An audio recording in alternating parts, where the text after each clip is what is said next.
Hello, and thank you for joining me in Annie Stories. Today, I'll be reading English fairy tales retold by Flora Annie Steele called The Golden Ball. Have a listen with me to discover what can happen to you if you lose your ball. So without further ado, let's begin. The Golden Ball. Once upon a time, there lived two lasses who were sisters, and as they came from the fair, they saw a right handsome young man standing at a house door before them. They had never seen such a handsome young man before. He had gold on his cap, gold on his finger, gold on his neck, gold at his waist, and he had a golden ball in each hand.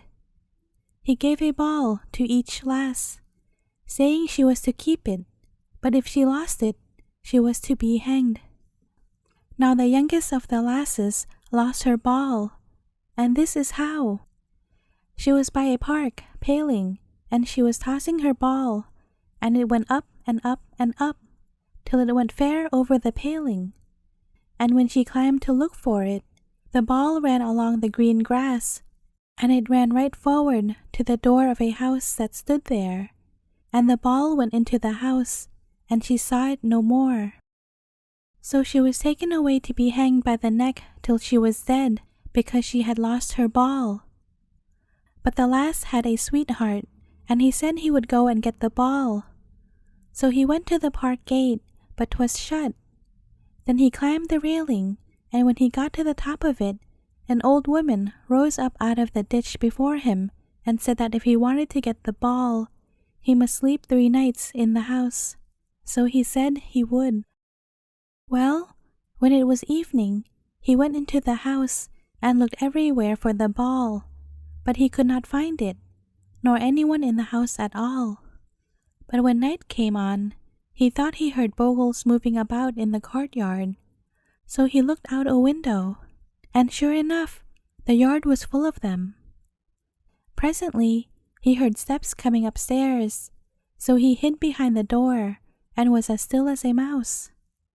Then in came a giant 5 times as tall as the lad, and looked around, but seeing nothing, he went to the window and bowed himself to look out, and as he bowed on his elbows to see the bogles in the yard, the lad stepped behind him, and with one blow of his sword, he cut him in twain, so that the top part of him fell into the yard, and the bottom part remained standing looking out of the window.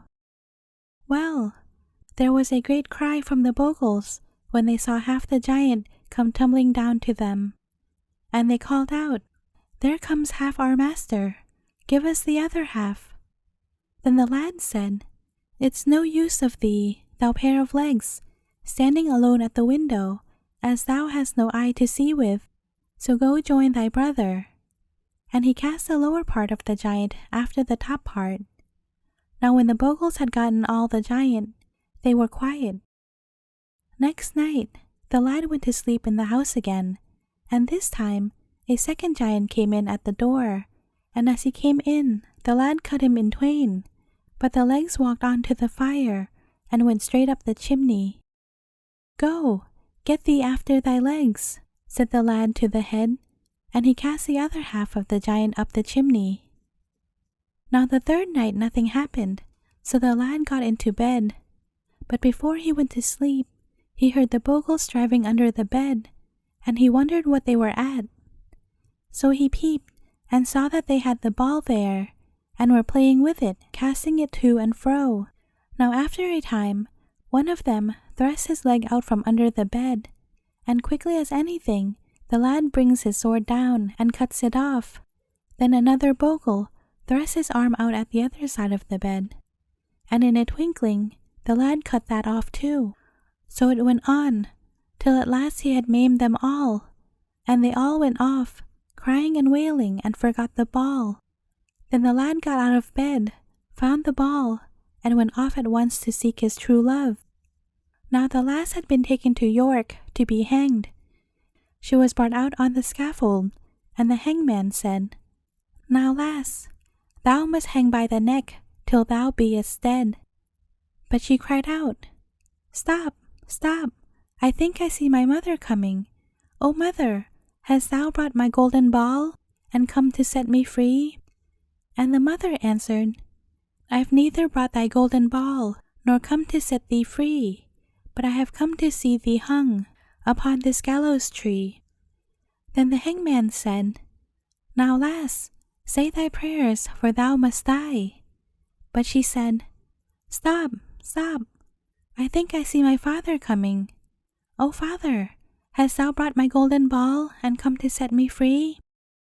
And the father answered, I have neither brought thy golden ball, nor come to set thee free, but I have come to see thee hung upon this gallows tree. Then the hangman said, Has thee done thy prayers? Now, lass, put thy head into the noose. But she answered, Stop, stop, I think I see my brother coming. And again she sang her little verse, and the brother sang back the same words, and so with her sister, her uncle, her aunt, and her cousin.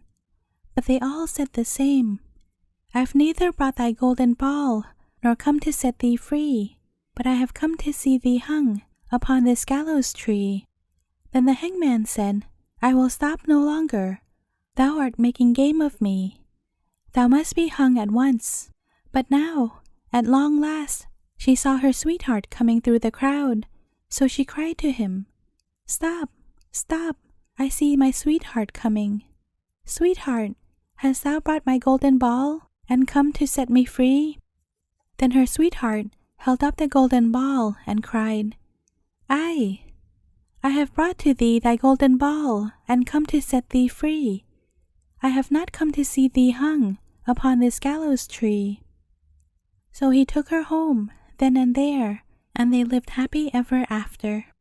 The end. Thank you for listening, and I hope you enjoyed this story. Do consider subscribing if you haven't already done so. I am now uploading every other day, so there are plenty of other tales for you to listen to. Thanks again, and see you again tomorrow.